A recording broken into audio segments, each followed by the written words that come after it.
Seja muito bem-vindo, seja muito bem-vinda ao canal Enriquece Brasil. Aliás, se você ainda não é inscrito no canal, aproveita para se inscrever, para enriquecer, ativa as notificações, porque o vídeo de hoje vai te ajudar a entender sobre um tema que mexe diretamente com o seu bolso, assim, mesmo que você nunca tenha parado para pensar nada, sequer passado pela sua cabeça pensar sobre isso. Hoje eu vou te falar sobre a taxa Selic. Ela foi mantida em 15% pelo Banco Central na última reunião que aconteceu agorinha do Copom, do Conselho Monetário. Talvez, num primeiro momento, você pense assim, Elisiane, mas é só mais uma notícia de juros, o que isso muda na minha vida? O que isso muda de verdade é aquilo que eu vou te mostrar, que é basicamente absolutamente tudo. A Selic, ela é a taxa básica de juros da economia, então é ela que define o preço do dinheiro no país. Se você imaginar, para ficar mais fácil, o Brasil como um carro, a Selic é o freio. Quanto mais alta, mais pesado é esse freio. E mesmo que você queira acelerar o carro, mesmo que você precise acelerar o país, né, o carro, crescer, gerar emprego, investir, produzir, esse carro não anda como deveria, na velocidade que deveria andar, porque o freio está puxado. Na prática, juros altos tornam o crédito mais caro. Financiamento imobiliário, empréstimo pessoal, empréstimo para empresa, né, para giro de caixa, cartão de crédito, enfim, tudo fica mais pesado para a gente. Só que não é só isso. Os juros altos também impactam diretamente as contas públicas. Por quê, Elisiane? Porque o governo brasileiro tem uma dívida que é gigantesca e essa dívida precisa ser paga todo mês com juros. Então, quanto mais alta for a Selic, maior também vai ser o gasto do governo só para manter em dia essa dívida que ele tem, só para manter em pé, o que significa menos dinheiro para a saúde, para a educação, para a segurança, para ele pagar juros. É como se uma parte enorme do orçamento fosse engolida realmente só para pagar os juros de uma dívida nossa, de uma dívida pública. Agora, eu quero que você entenda também o impacto positivo e imediato, né? Pelo menos a curto prazo, que a Selic alta tem para os investidores, especialmente de renda fixa. Você já investe em CDB, LCI, LCA?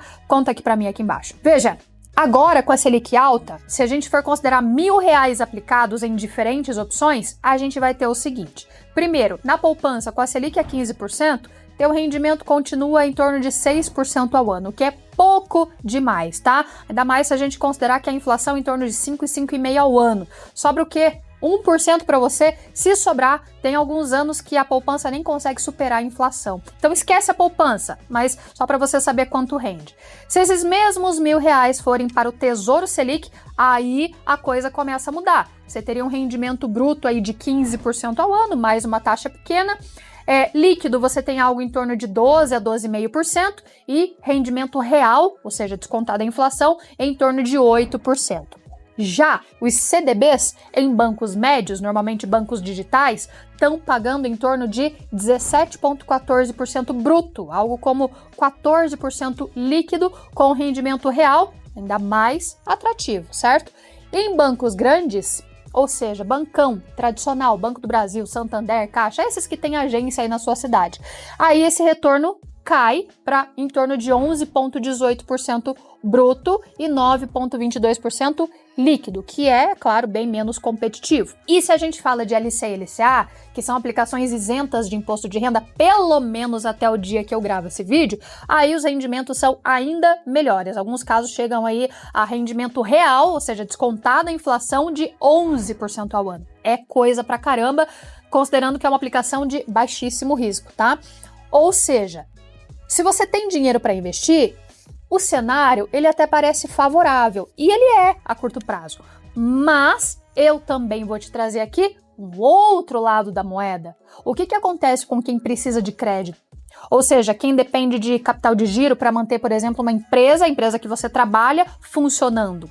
Com quem precisa, por exemplo, de financiamento para sobreviver ou para crescer. Aí a realidade é muito cruel, muito dura. Por quê? Porque segundo dados recentes da Serasa, o Brasil está vivendo hoje recordes de inadimplência entre empresas. Por quê? Porque o custo da dívida está insustentável. E mais, o número de falências, inclusive de empresas que já tinham pedido de recuperação judicial em andamento, também está num patamar recorde. Ou seja, mesmo depois de tentar se reerguer com a Selic nesse patamar, as empresas não conseguem respirar, elas não conseguem nem se manter, porque o dinheiro tá muito caro. Elisiane, eu já entendi que a Selic deixa o dinheiro caro, mas então por que a Selic tá tão alta? O Banco Central usa a Selic como uma forma de tentar segurar a inflação, é a principal ferramenta de controle da inflação.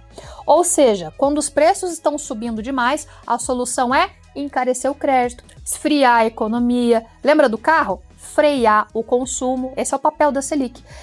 É como se alguém tivesse desperdiçando muito combustível nesse carro, né, chamado Brasil. E aí, para evitar que ele superaqueça ou que ele fique parado no meio do caminho, a única forma é puxar o freio, aumentar a Selic. Só que o grande problema é que parte desse combustível que gera a inflação, né, do uso de combustível, não vem do consumo das famílias ou da demanda das empresas lá do caixa, enfim, não, mas vem dos gastos do próprio governo, gasto público. Esse descontrole fiscal, o gasto público excessivo, ele pressiona a inflação. E aí o Banco Central responde com juros altos. É a ferramenta que ele tem, é a Selic. Então é um ciclo vicioso. O governo gasta, a inflação aumenta, os juros aumentam para controlar a inflação, aí o crédito encarece, as empresas quebram, tem muita dificuldade e a economia não consegue crescer, não consegue achar uma saída. Então, manter a Selic em 15% é insustentável no longo prazo, certo? O carro vai precisar acelerar em algum momento. De um lado, você tem até investidores felizes com a renda fixa pagando bem, mas de outro, você tem empresas sufocadas, asfixiadas, você tem consumidores endividados, você tem um governo cada vez mais atolado em dívida, em juros de dívida pública. Para que o país cresça, é preciso encontrar um ponto de equilíbrio. Então, juros tão altos por muito tempo vão matando, sabe? Vão sufocando a economia aos poucos. Juros altos geram desemprego, juros altos aumentam a desigualdade, desestimulam a produção nas empresas. Agora, tá, Elisiane, por que isso importa para mim? Veja, isso importa para você porque, mesmo que você não invista ou que ache que não tem nada a ver com esse assunto, porque tudo que você consome, tudo pelo que você paga todos os dias, todos os serviços que você paga, cada produto na prateleira lá do supermercado, do varejo que você compra, faz a compra do mês, enfim, tudo é impactado pela taxa Selic. Se as empresas quebram, por exemplo, existem menos empregos. Se o governo paga mais juros, sobra menos para serviço público, educação, saúde, segurança. Se o crédito fica mais caro, fica mais difícil para você comprar um carro, financiar uma casa, até para parcelar suas compras. Tudo fica mais caro, mais inviável. Até para amortizar financiamento, para quem quer se livrar de dívida mais rápido, fica mais difícil. Certo? Você não consegue reduzir juros muitas vezes fazendo a oferta do teu financiamento para o banco B, para o banco C, porque todos os bancos têm juros muito altos agora, então você não consegue mudar esse contrato de lugar. Então, alta da Selic, esse assunto não é um detalhe técnico de economista, não é um assunto que interessa só para Faria Lima, não é uma informação distante de você, é sobre a sua vida, é sobre o seu dia a dia, é sobre o custo de se viver no Brasil. Então, você precisa entender o que significa manter uma taxa de juros em 15% ao ano, cada vez que você ouve a notícia do Banco Central se reunindo, decidindo a Selic, porque isso mexe com tudo ao seu redor. Bom, agora que você entendeu, se você chegou até aqui, eu quero te pedir duas coisas, tá? Primeiro, curta o vídeo, porque isso ajuda a fazer a mensagem chegar para mais gente, para mais pessoas. E segundo, se inscreve aqui no canal. Por quê? Porque eu vou continuar trazendo conteúdo de forma muito simples, do tipo comparar o país com um carro, mas isso descomplica a economia e mostra como ela afeta a sua vida prática. Sim ou não? Você concorda comigo? Então, até o próximo vídeo. Até lá!